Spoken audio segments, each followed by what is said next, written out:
Bonjour à tous, c'est Émilie de l'élevage au Chanur. Aujourd'hui, je vais vous parler un peu des couleurs du Shikoku et en particulier une couleur, celle de Diva, la couleur sésame rouge. C'est parti. Le Akagoma, en japonais, ça signifie sésame rouge. Qu'est-ce que c'est?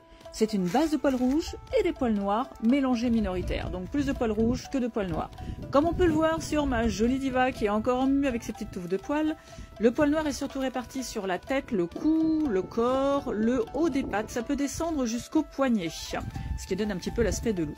Là, Diva rejoint Manten. Manten est sésame, lui n'est pas sésame rouge. On voit bien la différence de couleur, la base rouge chez Diva et une base beaucoup plus clairsemée, beaucoup plus grise chez Manten. Et voici Tresser. Tresser, c'est la maman de Diva. Donc même couleur. On remarquera que quand même Diva a une couleur rouge un peu plus foncée que sa maman. On voit ici sur Tresser bien les poils noirs, là où il faut, sur la tête, le dos, l'encolure et le haut des pattes, donnant cette petite tête de loup. Voici enfin Rio. Lui, Rio est plutôt rouge. Lui, c'est le dernier Shikoku que j'ai ramené du Japon.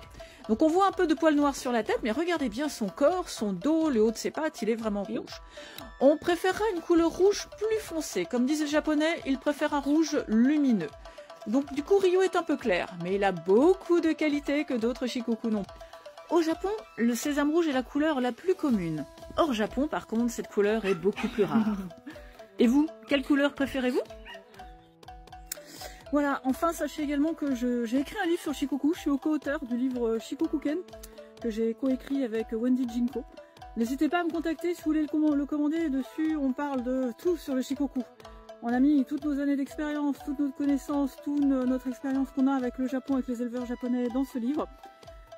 Et donc on traite de tout, hein, l'histoire, l'éducation, le comportement, l'arrivée du chiot à la maison, l'alimentation, les soins, les concours, toutes les activités qu'on peut faire avec un Shikoku, la chasse, comment tout simplement vivre avec un Shikoku et qu'il soit épanoui. Voilà. Donc n'hésitez pas.